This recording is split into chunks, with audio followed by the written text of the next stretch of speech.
Hey everybody. Today I'm outside like around this dance studio I used to go to. And something about this place actually. So when I used to go here, I was like kind of the kid that was always in the back of shit.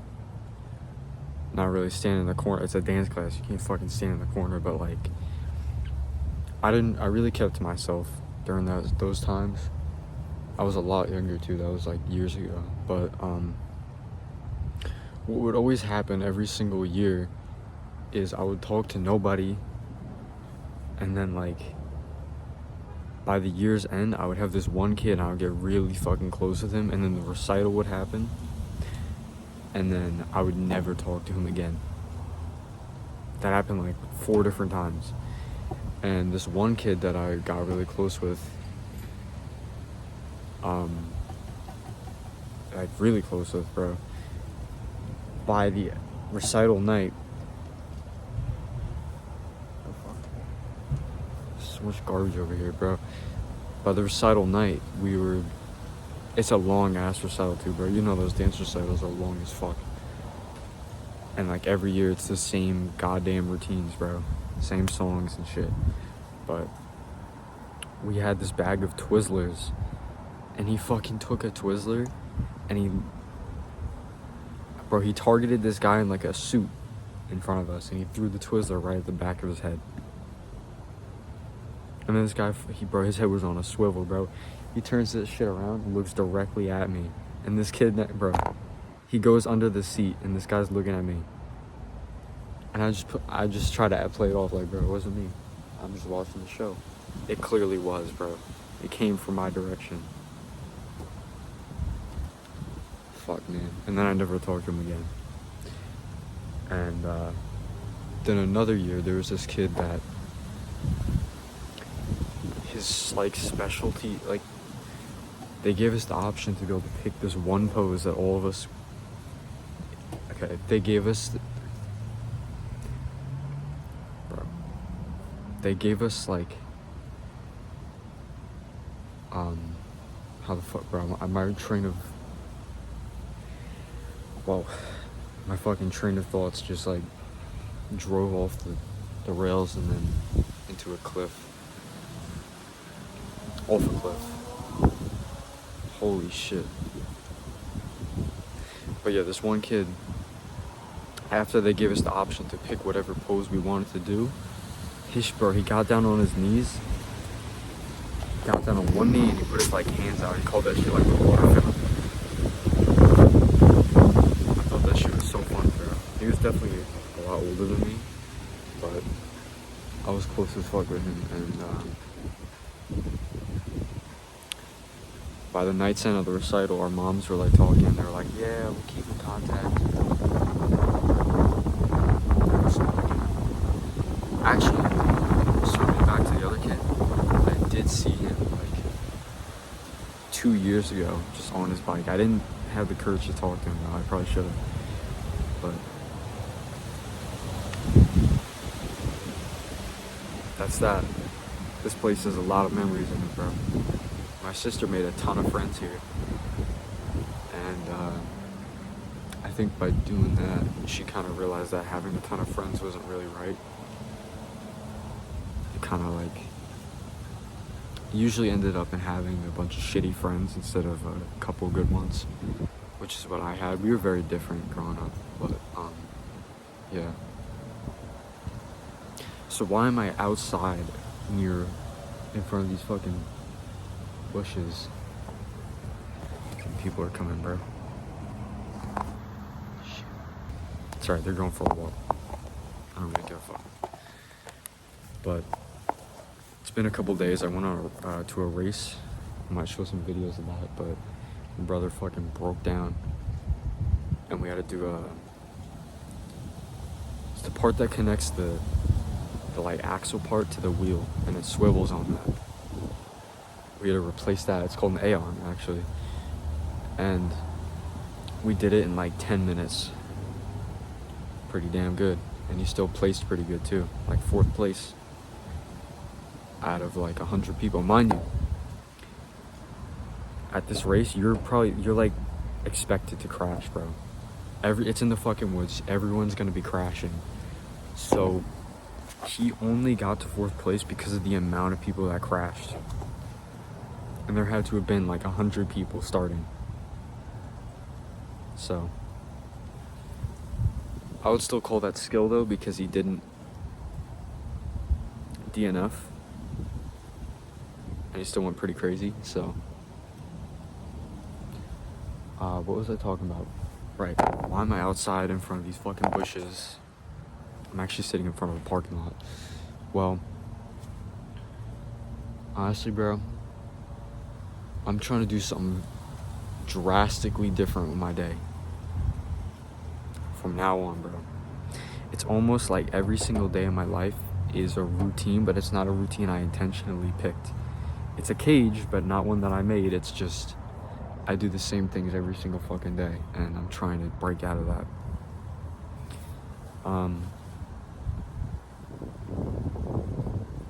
Yeah. I don't know, I figured do something that would terrify me. And what would terrify the most is to sit in front of a whole parking lot full of cars. It's full right now, bro. This is a crazy parking lot. You would not be able to tell which one. I don't know what I'm talking about, but anybody could be hearing me. Anybody could be looking. I don't give a fuck, bro. That's what you have to push through. You have to push through those things and shit. I don't know. I made a video like 2 days ago while I was at this race. It's been uploading ever since then, which is ironic because in the video I made, I was talking about how I used to make videos and how they would take fucking a whole day to upload. I would have placed my phone, my iPad right next to the router. Fuck, man. Jaden's bus is here. He just drove past me.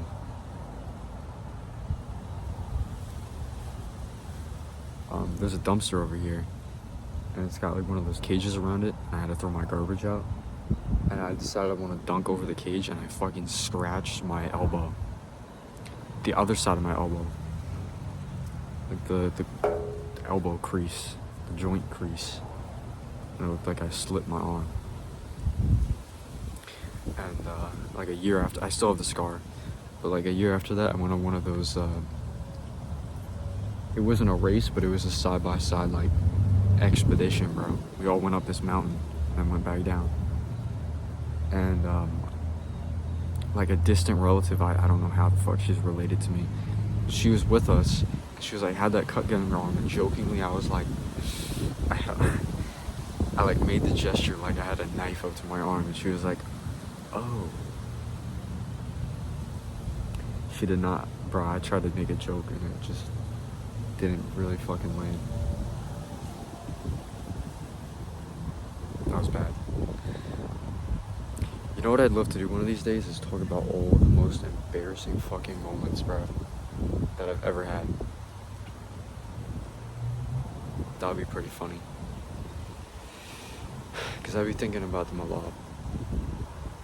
I'd be pondering.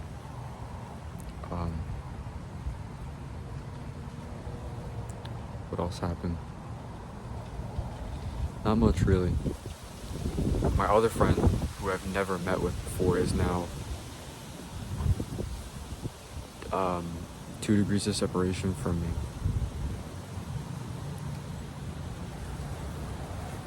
Because he met someone that my friend that I have met IRL met, and they, yeah.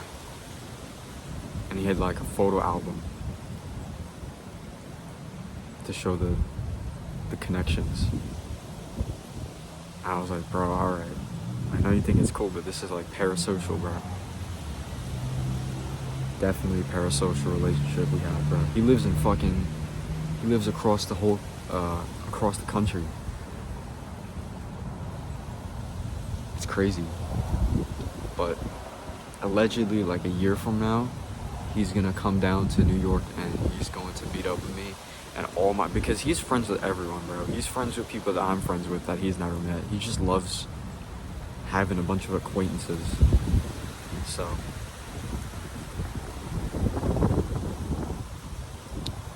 that's gonna happen. I'm really excited to meet his friends that I'm friends with, because I'm the same way. So, yeah.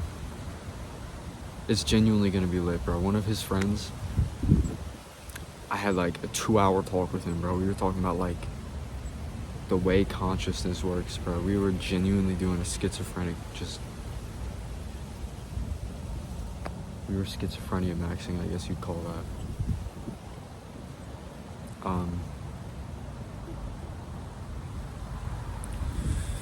Yeah. It's really weird to see how all of my friends and his friends are like so fucking different. Me and him are pretty similar, but like, holy shit, bro, the cultural differences are crazy. It's so crazy, bro. Like, my friends don't really, like, he knows them, I said acquaintances, but they don't really like him that much, bro, because he's from Idaho. And he likes to hate on a lot of things that happen here, like new things or just New York things in general. But my friends will do the same exact thing, and it's like they don't understand that they're doing the same exact thing. I'm like, yo, you guys are like doing exactly what he's doing. They're like, yeah, but he's from Idaho. Just because you were born here doesn't make it a superior place. It's just New York, and it's just Idaho. Kind of running out of things to say here. I gotta be home soon, so.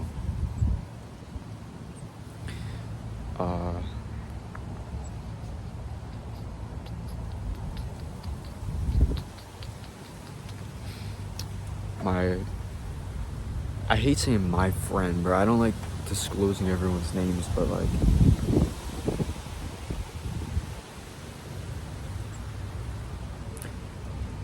person number 2.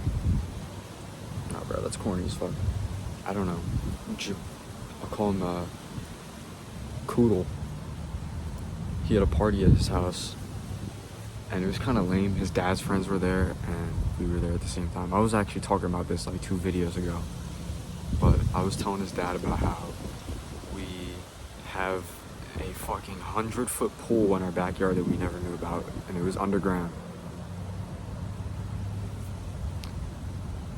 I was pretty proud that I talked about that, but it's insane, bro. And there's like no record of it. It's like an Olympic-sized pool. It might have been public, and it's just buried. I'm saying to my parents, like, fuck everything, bro. Dig that shit up, and then turn that into our pool. I mean, that would probably be just as expensive. Like, that'll probably be way more expensive than building a regular size one just to maintain it. But like, bro, it's in the way of where we're gonna put our pool. So I'd say just fuck it, bro. Fill that shit up. Fill that shit straight up with water.